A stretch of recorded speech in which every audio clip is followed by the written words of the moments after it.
So hi everyone, welcome to the second lecture of Arches module 6, then CA202 structural analysis 1. So in the first lecture we discussed some introduction on the topic arches, and we found some equations that are used for analyzing the arches. So in this lecture let's discuss some problems related to the topic. Okay. So the first question, it is a university question. A three-hinged semicircular arch of radius capital R carries a uniformly distributed load of W per unit run over the whole span. So find the horizontal thrust at each support and location and magnitude of maximum bending moment for the arch, and also draw the bending moment diagram. Okay.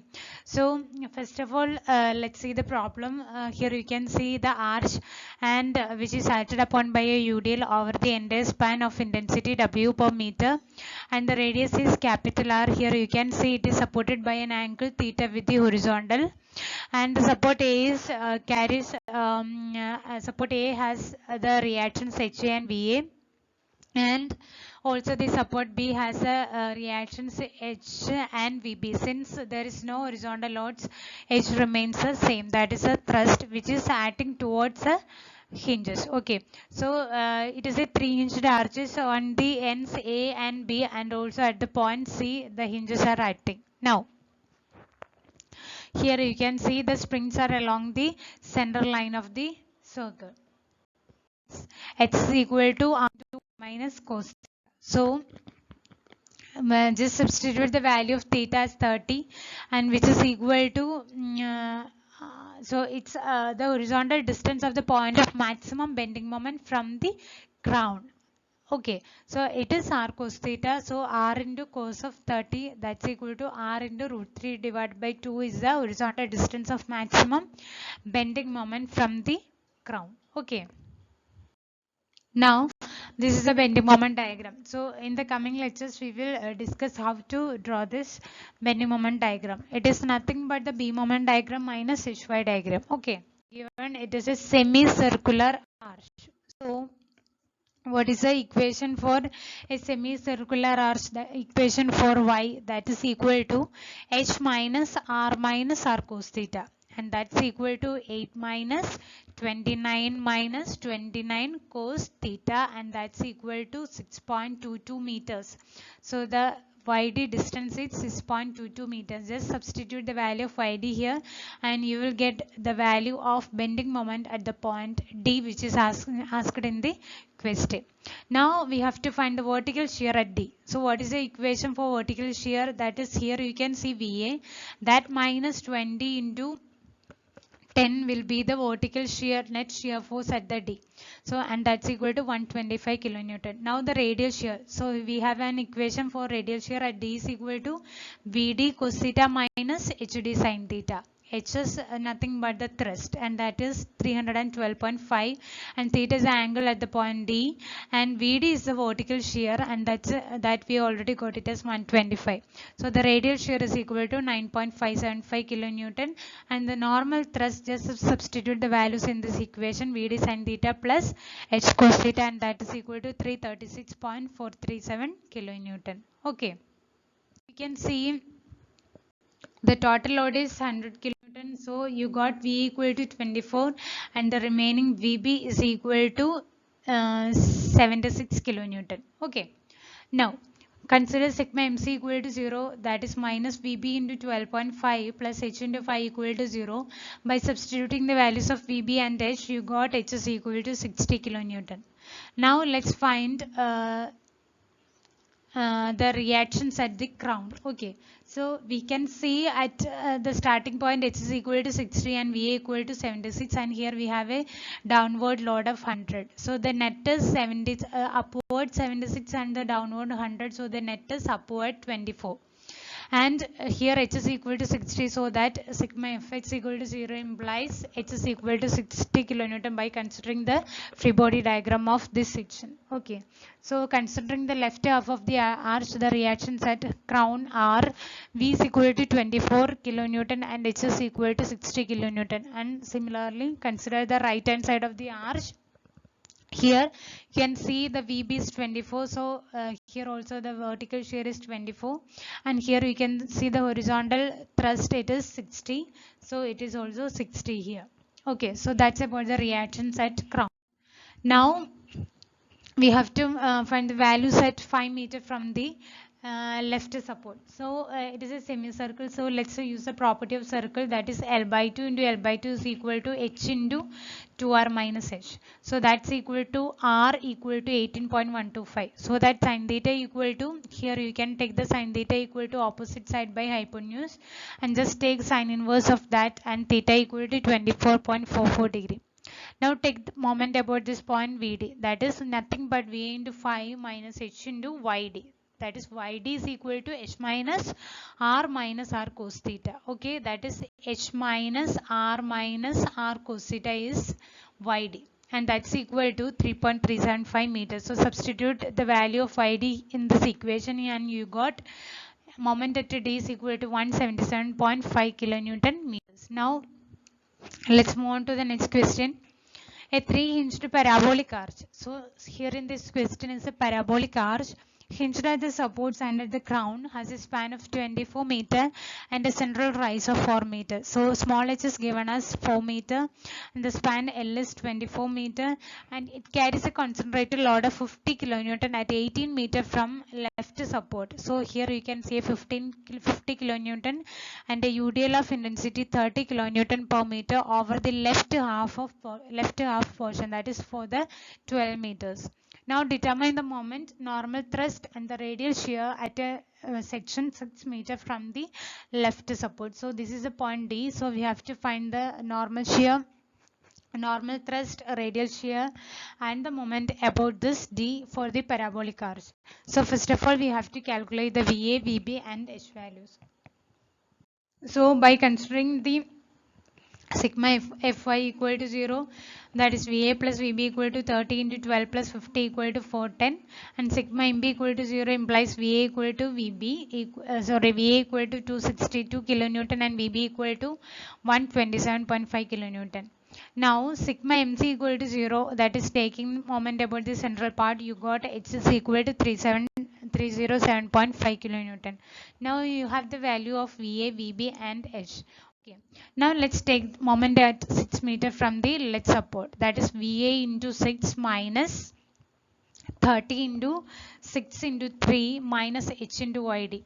So in this question it is a parabolic arch. So we have to use the equation for parabola, that is 4 into H into X. Here you can see H is 4 meters, so H is 6 meter. That is the horizontal distance from the support A to the considering point. That is it is 6, and L minus H. That is the total length is 24. That minus H. That is 6 divided by L square. For H into L minus H divided by L square. So by substituting the values, you got YD equal to 3 meter. And just use this value MD, you got it as 232.5 kilonewton meters. Now the vertical shear D, that is equal to V, that is the shear at this point. Here you can see a vertical reaction VA, that minus 30 into 6, and that's equal to 102.5 is a vertical shear at the point D. Okay. Now to find the angle theta, let's take tan theta equal to dy by dx. We already know the value of y and just take the derivative, that is dy by dx, and you got it as 4h into L minus 2h divided by L square. So that just substituting the values of h and x in this equation, you got the value of tan theta, and from that find theta, that is tan inverse of this value. So theta at 6 meter is equal to 18.435. So by using this theta value, we can simply find normal thrust by using the equation V sin theta plus H cos theta. V is nothing but the vertical shear at D and H is the thrust at D. And the radial shear is equal to V cos theta minus H sin theta, and you got it as 0. Okay. That is this load will be acting at the center of gravity of this triangle, that is 1/3 from this end or 2/3 from this side. Okay. So that you got the value of H as 250 kilonewton. Now we have to find the reactions at the crown. Here you can see a vertical reaction 300 and a uniformly varying load of intensity 40 kilonewton per meter. So that 300 minus half into 15 into 40. So that's equal to 0. That means there is no vertical reactions at this crown. Here you can see the thrust, it is 250 kilonewton, so that the thrust at the C is 250 kilonewton. So likewise in the right hand portion of the arch. Okay, so there is no vertical reaction in the crown at C. We know the value of W here, that is W is 40 kilonewton per meter. So substitute the values of W and Y, you will get an equation in terms of H. So to get the value of maximum bending moment, just take the derivative and equate to 0. From that you will get either H is equal to 0 or 4H by 3 minus 40 by 3 equal to 0. That is H is equal to 0 or H is equal to 40 by 3 into 3 by 4, that is 10 meters. So at X equal to 0 it's not correct since the bending moment at crown is equal to 0. So let's take the next value, that is maximum bending moment is occurs at H is equal to 10 meters. So the maximum bending moment is equal to 40 into 10 raised to 3 divided by 90, and that's equal to minus 222.22 kilonewton meter is the maximum bending moment. Okay. Now show that the parabolic shape is a funicular shape for a hinged arch subjected to UDL over its entire span. So here we can see a parabolic arch, and here we are considering a point D at a distance X and at a distance Y from the central line. Now H is the central dip, and the total length of the arch is L meters. Okay, now we are just finding the support reactions. V and VB is equal to WL by 2, which is of symmetry. Now take moment about this central part is equal to 0, that is minus VB into L by 2 plus W into L by 2 into L by 4, that is we are considering the right hand side only, plus H into H is equal to 0. From that you got H is equal to WL square divided by 8H.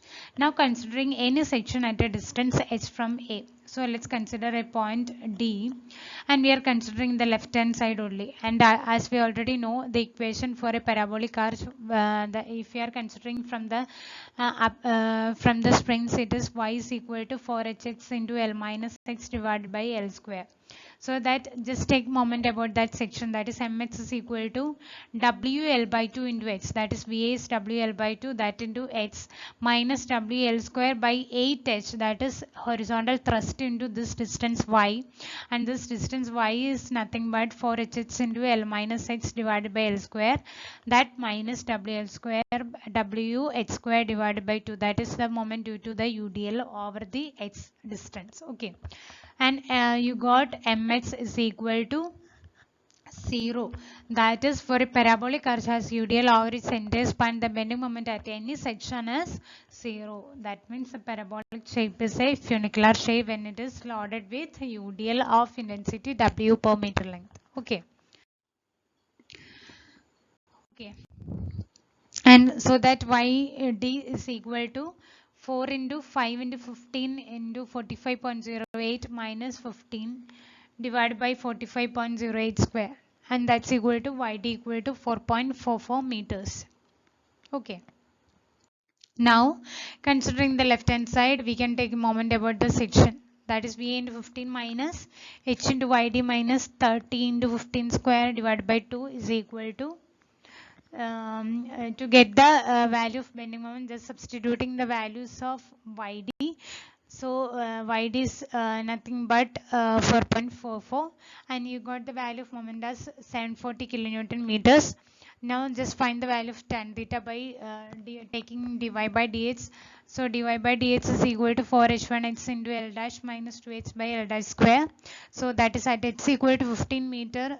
Just substitute the value of x here and take the tan inverse, so that you will get the value of theta, and that's equal to 8.44 degree. Now the vertical shear at D is equal to just VA minus 30 into 15. That is the vertical shear minus load due to this UDL. So that V is equal to 78.62 kilonewton. Now the radial shear Q is equal to, just substitute this equation, V cos theta minus H sin theta, and you will get it as minus 48.3 kilonewton. Now the normal thrust N is equal to V sin theta plus H cos theta, and that's equal to 861.25 kilonewton. Okay, so hope you all understood this problem.